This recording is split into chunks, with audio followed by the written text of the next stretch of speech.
Hello, friends, and welcome to Sleep Tight Stories.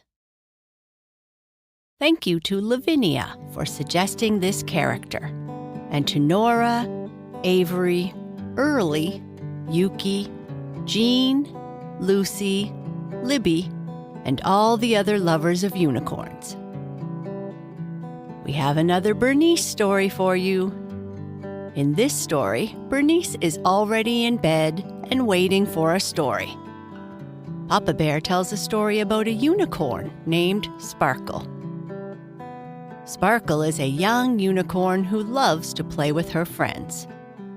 On this day, Sparkle is woken up by Bobby the Blue Jay because she missed playing with her friends.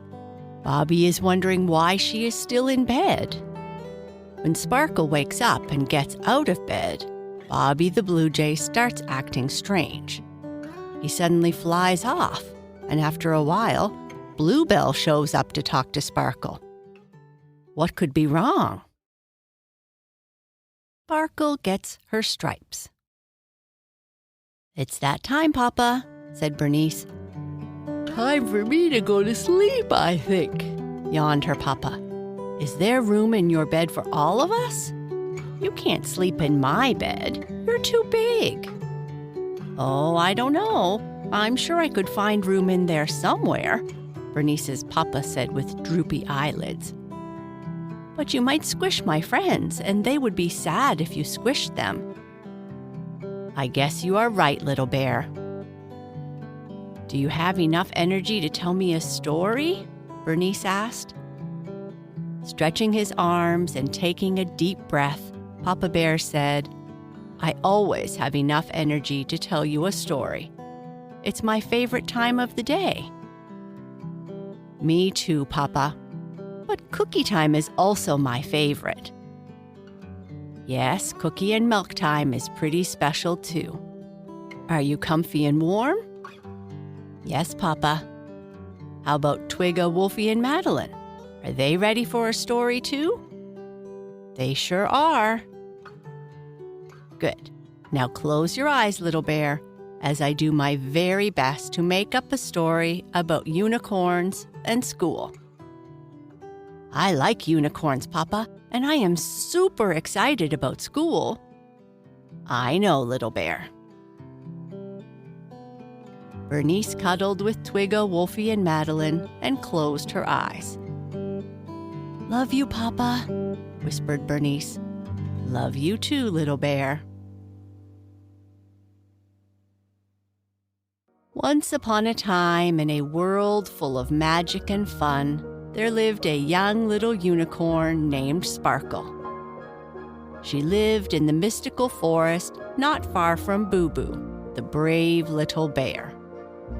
In this forest, there were unicorns, fairies, gnomes, and all manner of insects, birds, and animals. It was a wonderful place. On this day, Bobby the Blue Jay flew into Sparkle's bedroom singing his morning song. Sparkle, like many unicorns, loved the early morning and would usually be out running through the forest meadows at this time. The young unicorns of the mystical forest loved playing with the birds, the butterflies, and the fairies. But Sparkle was unusually sleepy this morning and didn't want to get out of her comfortable bed. "Wake up, sleepyhead, wake up, sleepyhead, it's a magical day outside," Bobby the Blue Jay sang. Sparkle opened one eye and mumbled, "What time is it?" "It's already 1 hour past sunrise, and we are all wondering why you are still in bed. We missed you this magical morning when we were all playing," sang Bobby. 1 hour past sunrise already?" Sparkle said as she opened her eyes a little bit wider. "But I feel so tired." "Maybe you should go to bed earlier instead of listening to Squiggles the squirrel and his silly stories," suggested Bobby. "Squiggles isn't on vacation anymore. He is with his grandpa learning the ways of the forest, so he goes to bed earlier now," yawned Sparkle. Bobby the Blue Jay continued to fly around the room singing a song until Sparkle finally stood up and left her comfortable bed made of sweet grass and straw. She stretched, yawned, and did a little kick. "Well, I guess I better get some breakfast and maybe we can play in the meadow later, Bobby," she said. Bobby the Blue Jay was sitting on a nearby branch in the collection of trees that had grown to form a shelter for the unicorn family, and he replied hesitantly, yeah, sure." "What's the matter? Why are you staring at me? You have seen me with bedhead before," said Sparkle, somewhat perplexed. Nothing's the matter. Just wait here. I'll be right back," Bobby said as he flew off in a hurry. Well, that was strange, Sparkle thought as she gave herself another shake, took a drink of water from the bowl by her bed, and got ready to trot over to the kitchen where her mother would have set aside all kinds of delicious things for her to eat. As she trotted over to the kitchen, she said hello to the insects, the sparrow family, and Ignatius the Old, the fairy who had lived longer in this neighborhood than any other creature. All the animals looked at her. "What is wrong with everybody this morning? Sleeping in is not that big a crime," Sparkle mumbled. Just as she started to eat some lovely berries, Bobby returned with her older sister, Bluebell. "There she is," sang Bobby. "I'll be off and let you two talk." "Good morning, sleepyhead," Bluebell said. "What is wrong with everyone? This can't be the first time a unicorn has slept in. Getting some extra sleep does a unicorn's body good, you know," Sparkle said, starting to get a bit annoyed. "It's not the sleeping in, silly," Bluebell said. "Come over to the large water trough and look at your reflection." Sparkle walked over and looked at her reflection in the water and gasped, "Oh no, not now." Sparkle, who like her father had grown up with a brilliant white coat, had developed pink and purple stripes all over her body. "Why did this happen now, right at the end of my summer vacation before I go back to school?" she said with a moan. "It's normal, Sparkle. All unicorns get stripes, and then it fades away with time. Some of us keep the stripes in our manes. Some of us keep them in our horns. Some of us adopt one of the colors for our whole body. It's just part of who we are." "Sure, all unicorns get stripes when they are babies, and you don't see father with any stripes, do you?" Sparkle said testily. "You didn't get stripes when you were young. I don't know why, but the change has happened much later for you," Bluebell replied. "But I have to go to school next week, and it's the advanced school with new classmates and new teachers. What kind of first impression will I make looking like a baby unicorn?" Sparkle cried. "You are overreacting, Sparkle.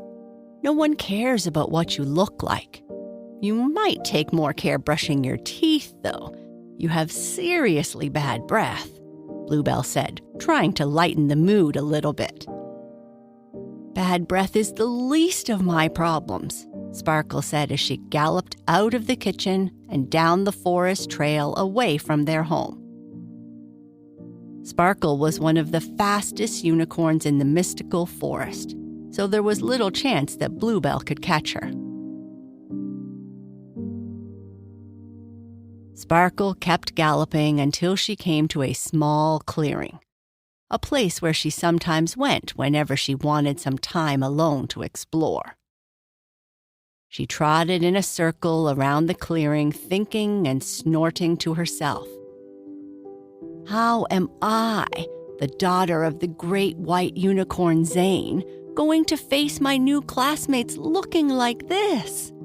I want to fit in, not stand out. I look like a baby." She continued to snort and scratch the ground with her hooves until she heard the branches of the trees parting, seemingly of their own will, as her father appeared and joined her. Her father was an impressive size, full of muscle, and the sun seemed to gleam off his coat. He was the proudest unicorn she had ever known. "Hello, Father," she said quietly. "Good morning, Sparkle. I heard from Bluebell that you are a little upset this morning.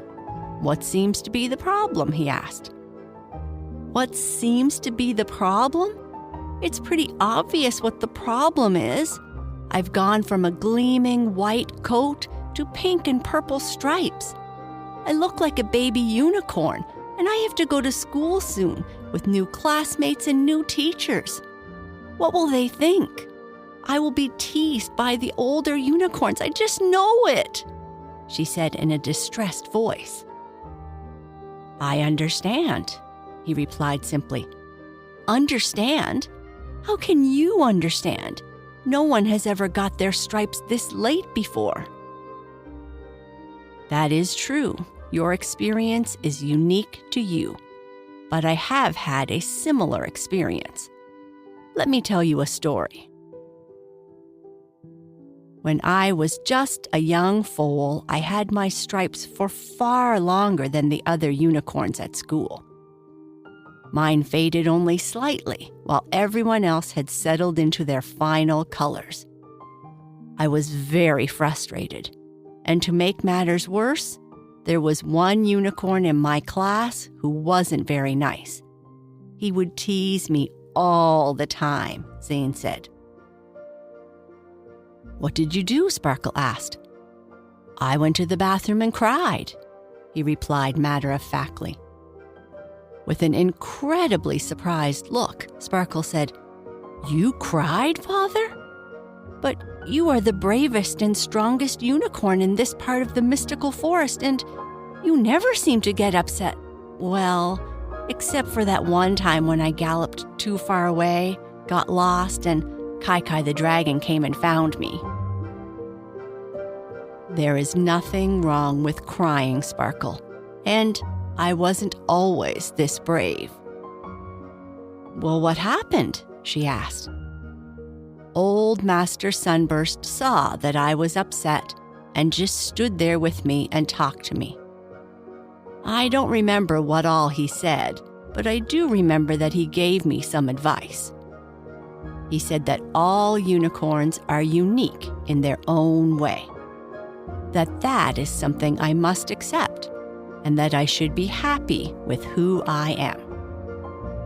He said I should be brave and trot back into the classroom with my head held tall. I took his advice, did just that, and overcame that and the many challenges, large and small, that followed. Being brave is something that I learned through experience, and there are many times I am still scared, but I am always trying to do my best and accepting and learning from my mistakes. Did that unicorn ever stop teasing you? Yes, he did eventually, and later we became good friends. Who was he? He is your Uncle Moonbeam, he replied. Uncle Moonbeam? Mother's big brother? That's him. I'm not going to tell you that having stripes this late is no big deal, because it obviously is to you. All I can say is that to put one hoof in front of the other, and eventually, I am sure by meeting this challenge and the many others you will meet in your life, you too will learn to be brave in your own way. Sparkle stood there for a few minutes in silence, and then said, "Thank you for talking with me, Father. I still feel a little nervous, but I do feel better." Good. Now, how about we see who can go back to the kitchen the fastest for lunch? I brought some delicious gooseberries before I came to see you, her father said. You know I will win, Father, Sparkle said with a laugh. You might be surprised, little one. And off they zoomed. And with that, Papa Bear gave Bernice a kiss on the forehead, turned off her lamp, and quietly whispered, I love you, little bear.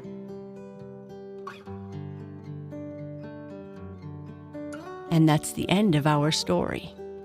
Good night. Sleep tight.